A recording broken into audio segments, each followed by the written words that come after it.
हमारे मन में गंदे विचार क्यों आते हैं? हम नहीं चाहते फिर भी हमारे मन में गंदे विचार आते रहते हैं। लेकिन क्यों? मन ही हमारा सबसे बड़ा दोस्त और सबसे बड़ा दुश्मन भी है। जब हम अपने मन के हिसाब से चलते हैं तो मन हमें भटका देता है, और जब हम मन को संतुलित कर लेते हैं तो हम अपने ज़िंदगी में सब कुछ पा लेते हैं।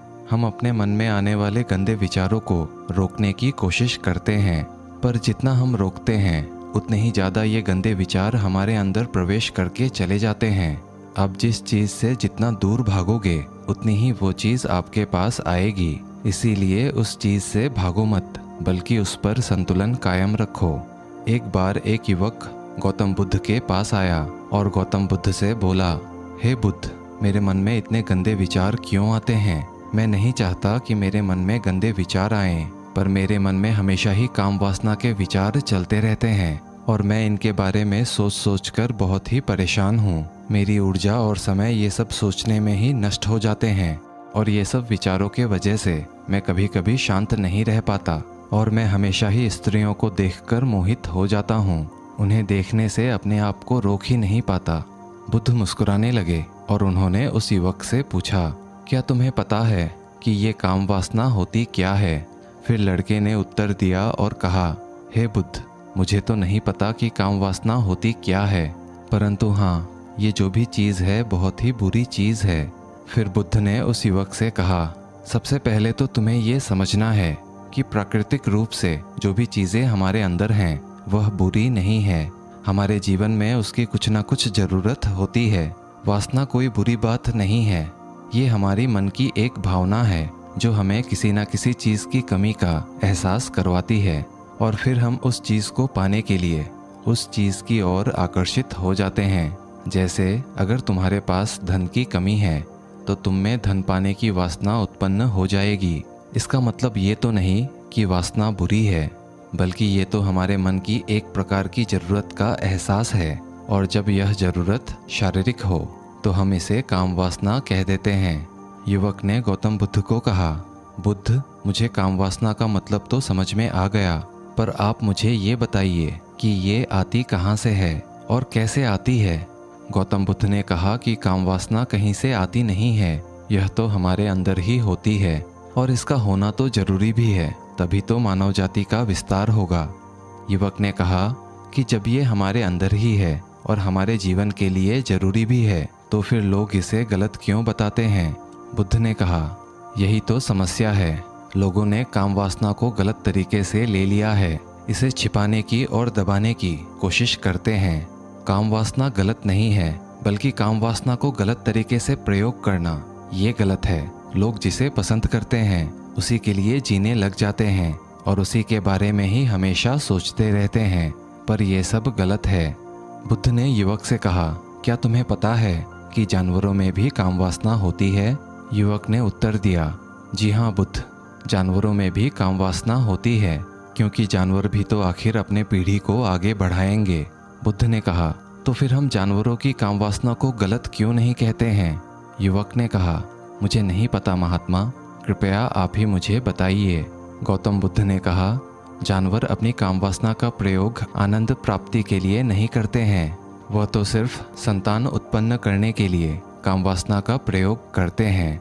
जानवरों को प्रकृति ने इतनी समझ नहीं दी है कि वह काम वासना को अपने सुख का आधार बना सके, बल्कि मनुष्य अपने समझ के बलबूते पर प्रकृति में पाई जाने वाली प्रत्येक वस्तु को अपने सुख के लिए प्रयोग करता है। हम इंसानों ने ही काम वासना को अपने सुख का साधन बना लिया है, जबकि प्रकृति ने काम वासना हमें अपने पीढ़ी को आगे बढ़ाने के लिए दिया था। लेकिन इंसानों ने इसे अपने जीवन का परम लक्ष्य बना रखा है, और इस तरह से काम वासना का बेलगाम हो जाना गलत है। युवक ने बुद्ध से पूछा, महात्मा जी, ये काम वासना हमारे ऊपर हावी क्यों होती है? क्यों यह बार बार हमारे मन को बेलगाम कर देती है? तब गौतम बुद्ध ने कहा, देखो, अब मैं जो तुम्हें बताऊंगा उसे ध्यानपूर्वक सुनना। काम वासना का सारा खेल तुम्हें समझ में आ जाएगा। तुम्हें तुम्हारे सारे सवालों के जवाब मिल जाएंगे, बस तुम्हें ध्यान से सुनकर समझना है। फिर गौतम बुद्ध युवक को बताना शुरू करते हैं। एक बार की बात है, एक आश्रम में एक गुरु और उनके शिष्य रहते थे। शिष्य रोजाना गांव से बाहर स्थित गांव में भिक्षा लेने के लिए जाते थे। शिष्य जो गांव में भिक्षा लेने के लिए जाता था, उस रास्ते में एक नदी पड़ती थी जहां से वो रोज भिक्षा लेने के लिए जाता था। एक दिन उसने देखा कि एक लड़का पेड़ के पीछे छिपा है। उसने लड़के के पास जाकर पूछा, भाई तुम इस पेड़ के पीछे छिपकर क्या देख रहे हो? लड़के ने कहा, अरे तुझे नहीं दिख रहा क्या मैं क्या देख रहा हूँ? तब शिष्य ने नदी के तरफ देखा तो वहाँ पर कुछ लड़कियाँ पानी भर रही थी। लड़कियाँ 14-15 साल की होंगी। तब शिष्य ने लड़के से कहा, अरे भाई वहाँ पर तो लड़कियाँ पानी भर रही हैं, इसमें छिपकर देखने वाली क्या बात है? तब वो लड़का शिष्य की तरफ देखकर उससे कहता है, अरे पागल, तुम्हें दिखाई नहीं दे रहा क्या कि मैं क्या कर रहा हूँ? वह परियां कैसे नदी से पानी निकाल रही हैं। ज़रा उनकी अदाओं को देखो, उनके कोमल शरीर को देखो, उनकी पतली कमर मटके को उठाते हुए कैसे बल खाती है और उनकी बाल उनके कमर पर कैसे लहरा रहे हैं, मानो चारों तरफ सुंदरता बिखरी हुई हो। शिष्य फिर नदी के तरफ देखता है और इस बार देखता ही चला गया। अभी तक तो उसे कुछ भी नजर नहीं आ रहा था और वह बिल्कुल निर्भय था। उसे किसी बात का कोई डर नहीं था। लेकिन अब वह छुपने लगा और उन लड़कियों को देखने लगा जैसे उसने कोई अपराध कर दिया हो। और जब वो छुपकर उन लड़कियों को देख रहा था तभी वो अंदर से कांप गया और उसने कहा कि ये मैं क्या कर रहा हूँ? मैं जो भी कर रहा हूँ वो सही नहीं है, मुझे यहाँ से चले जाना चाहिए। और फिर वह वहाँ से जल्दी चला जाता है। फिर वह आश्रम पहुँच जाता है। आश्रम जाकर वह अपने कार्यों में लग गया। लेकिन जो अभी वह देखकर आया था वही उसकी आंखों के सामने बार बार आ रहा था। उसके मन में वही दृश्य चल रहे थे। उसका मन वही सब बार बार देखने के लिए ललचा रहा था। अब उसका किसी भी काम में मन नहीं लग रहा था। सुबह होते ही वो रोज आश्रम से जल्दी निकल जाता और नदी के पास वाले पेड़ के पास जाता जहाँ वह लड़का पहले से मौजूद रहता था। उसके साथ मिलकर लड़कियों को छुपकर देखता था। अब वह रोज ऐसा करने लग गया। उसका मन किसी भी काम में नहीं लगता था। वह हमेशा किसी न किसी विचार के उलझनों में उलझा रहता था। वह आश्रम के कार्यों को भी ठीक से नहीं कर पा रहा था। ना तो वो ठीक से सो पाता था, ना ही वो ठीक से खा पाता था। उसका मन बेचैन सा रहता था। उसका मन बार बार उन लड़कियों की सौंदर्य को देखने के लिए ललचाता था। जब लोग भिक्षा देते तब भी उसका मन अन्य ही विचारों में खोया रहता था। गुरु ने अपने शिष्य की इन हरकतों को देखा। तब एक दिन गुरु ने अपने शिष्य को अपने पास बुलाया और कहा, मैं भी तुम्हारे साथ भिक्षा मांगने के लिए चलूँगा। तुम और मैं साथ साथ भिक्षा मांगने के लिए चलेंगे। तभी शिष्य ने गुरु को मना करते हुए बोला, नहीं गुरुदेव, आप परेशान क्यों हो रहे हो? मैं अकेले ही ठीक से भिक्षा मांग सकता हूँ। गुरु ने शिष्य से कहा, ठीक है, तुम अकेले ही भिक्षा मांगने के लिए जाओ। इसके बाद शिष्य भिक्षा मांगने के लिए निकल गया। शिष्य के जाने के बाद गुरु भी आश्रम से निकल गए और शिष्य का पीछा करने लगे कि वो कहाँ जाता है, किससे मिलता है। ये सब देखने के लिए उसके पीछे पीछे चलने लगे। थोड़ी दूर जाने के बाद गुरु ने देखा उनका शिष्य एक लड़के के साथ एक पेड़ के पीछे अपराधी की तरह छुपा हुआ है और छिपकर कुछ देख रहा है। गुरु भी अपने शिष्य के पीछे जाकर खड़े हो गए, यह देखने के लिए कि आखिर उनका शिष्य क्या देख रहा है जिसके लिए वो पेड़ के पीछे अपराधियों की तरह छिपा हुआ है। गुरु ने देखा कि उनका शिष्य पेड़ के पीछे छिपकर नदी में पानी भर रही लड़कियों को देख रहा है। तभी गुरु ने शिष्य से कहा, क्या तुम लड़कियों से भी भिक्षा लोगे? गुरु की आवाज़ सुनकर शिष्य का मन घबराया और उसके पसीने छूटने लगे। वो थर-थर कांप रहा था, जैसे किसी चोर को चोरी करते हुए रंगे हाथों पकड़ लिया हो। उसकी हालत खराब हो गई। वो कुछ भी नहीं बोल पा रहा था। वह लड़का जो शिष्य के साथ खड़ा होकर लड़कियों को देख रहा था वहाँ से भाग गया, जिससे वो शिष्य और भी घबरा गया था। उसके मुंह से कुछ टूटे फूटे शब्द ही निकल रहे थे। वह अपने गुरु से नज़र मिलाने का साहस नहीं कर पा रहा था। गुरु ने शिष्य की ओर देखा और कहा, मेरा शिष्य तो निर्भय है, उसे तो किसी भी चीज़ का कोई डर नहीं है, लेकिन ये क्या, तुम तो डर के मारे कांप रहे हो। शिष्य ने गुरु से कहा, मुझे माफ़ कर दीजिए, इसमें मेरा कोई दोष नहीं है। उस लड़के ने मुझे बहका दिया था, लेकिन मैं आपसे वादा करता हूँ आज के बाद दोबारा मैं कभी ऐसा नहीं करूँगा, मुझे माफ़ कर दो। गुरुदेव ने कहा कि कोई बात नहीं, पर इस बात का तुम ध्यान रखो कि हम जैसा संगति करते हैं वैसा ही फल हमें प्राप्त होता है। हम जैसे संगति करते हैं उनके विचार हमारे अंदर प्रवेश करते हैं। इसीलिए अच्छी संगति करो ताकि तुम्हारे अंदर अच्छे विचार प्रवेश करें। फिर गुरु और शिष्य आश्रम लौट आए और फिर से आश्रम के कार्यों पर ध्यान देने लगे। उस शिष्य ने उस रास्ते को छोड़ दिया और दूसरे रास्ते से जाने लगा। वह अपने काम को ध्यान से करता था, लेकिन धीरे धीरे उसके अंदर क्रोध उत्पन्न हो गया और फिर वह दूसरे शिष्यों पर क्रोध करने लगा और बेचैन हो गया। अब वह सही समय पर भोजन भी नहीं करता था, वह भोजन भी बहुत कम खाता था। एक रात गुरु शिष्य के पास आए और उससे कहा कि तुमने मुझसे वादा किया था कि तुम अपने मन को नियंत्रण में रखोगे। अब तक तुमने कितनी बार अपना वादा तोड़ दिया। यह सुनकर शिष्य अपने गुरु के चरणों में गिर पड़ा और रोने लगा।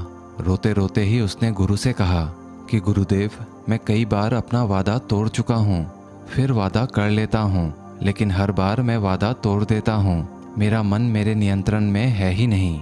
मैं बहुत कोशिश करता हूँ कि मैं अपने मन से सारे बुरे विचारों को निकाल दूँ, लेकिन मैं चाहकर भी ऐसा नहीं कर पा रहा हूँ। फिर गुरु ने शिष्य से कहा, चलो मेरे साथ।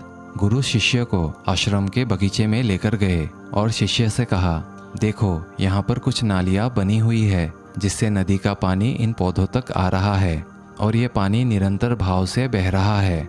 क्या तुम इस पानी के बहाव को रोक सकते हो? शिष्य ने कहा, हाँ गुरुदेव, मैं इस बहाव को रोक सकता हूँ। फिर शिष्य ने पत्थर उठाकर नाली के छोर पर डाल दिया। वो पानी थोड़ी देर के लिए तो रुक गया, लेकिन कुछ देर बाद उस पत्थर के किनारे से पानी बहने लगा। गुरु ने शिष्य से कहा, अरे ये क्या, ये पानी तो रुका ही नहीं। तुम तो कह रहे थे कि तुम इस पानी के बहाव को रोक सकते हो। फिर गुरु ने शिष्य को समझाया कि तुम्हारे साथ भी तो ऐसा ही हो रहा है। तुम बार बार अपने गंदे विचारों को रोकने की प्रयास कर रहे हो, बार बार ऐसा कर रहे हो, पर हर बार तुम्हारा प्रयास टूट रहा है और ये हमेशा टूटता ही रहेगा। ये पत्थर तुम्हारा प्रयास है और ये पानी तुम्हारे विचार। तुम कितना भी बड़ा पत्थर रख लो, लेकिन पानी तो अपना रास्ता बना ही लेगा। ये देखकर शिष्य ने पूछा, हे गुरुदेव, क्या कोई तरीका नहीं है जिससे मैं गंदे विचारों से बाहर निकल सकूं? गुरु ने कहा, एक तरीका है। ये पानी जहाँ से आ रहा है, तुम वहाँ से उस पानी के रास्ते को ही बदल सकते हो। गुरु शिष्य को एक नदी के पास ले गए जहाँ से उस बगीचे में पानी आ रहा था। गुरु ने शिष्य से कहा, ये पानी यहीं से आ रहा है।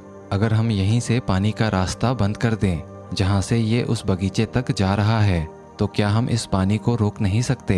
हाँ गुरुदेव, अवश्य ही रोक सकते हैं। लेकिन गुरुदेव, अगर हम इस पानी को रोक देते हैं तो बगीचे में पेड़ पौधों का क्या होगा?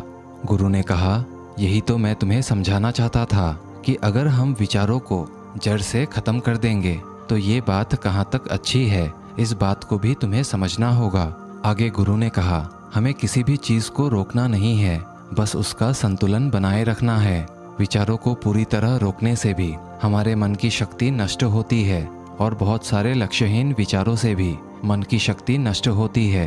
तो इसीलिए सबसे ज़्यादा ज़रूरी है कि हम अपने विचारों का संतुलन बनाए रखें। हमारा जीवन संतुलन से ही चलता है। गुरु ने शिष्य से कहा, अगर मैं तुमसे कहूँ कि तुम आम के बारे में मत सोचो, तो सबसे पहले तुम्हारे मन में क्या दृश्य आएगा? शिष्य ने बोला, गुरुदेव, मेरे मन में तो पहला चित्र आम का ही आएगा। गुरु ने कहा कि जब हम जबरदस्ती अपने गंदे विचारों को रोकने का प्रयास करते हैं तो वे और भी मजबूती से हमारे अंदर प्रवेश करते हैं। इसीलिए हमें उन्हें कभी भी दबाने की कोशिश नहीं करनी चाहिए। हमारे गंदे विचार बुरी संगति करने से भी आते हैं। कभी कभी कामुकता हमारे अंदर होती नहीं है, लेकिन कुछ अश्लील लोगों के साथ रहने की वजह से कामुक विचार हमारे अंदर हावी हो जाती हैं। फिर शिष्य ने कहा, गुरुदेव, आप सही कह रहे हैं, मैं अपने मार्ग से भटक गया था। फिर वह शिष्य उस रात बड़े ही चैन की नींद सोया। सुबह उठकर अपने कार्यों को पूरे मन से किया और फिर सुबह भिक्षा लेने के लिए वो शिष्य उसी रास्ते से गया। लेकिन अब उसका मन पूरी तरह शांत हो चुका था। अब वह अपने विचारों के साथ संतुलन बनाना सीख गया था।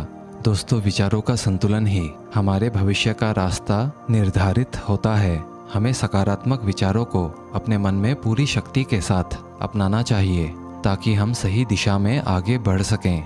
दोस्तों, आशा करते हैं आप इस कहानी से अपने गंदे विचारों को नियंत्रण में कर सकेंगे। कहानी अगर अच्छी लगी हो तो वीडियो को एक लाइक, और अगर आप चैनल पे नए हैं तो चैनल को सब्सक्राइब भी कर ही लीजिएगा। मिलते हैं अगले वीडियो में, तब तक के लिए धन्यवाद।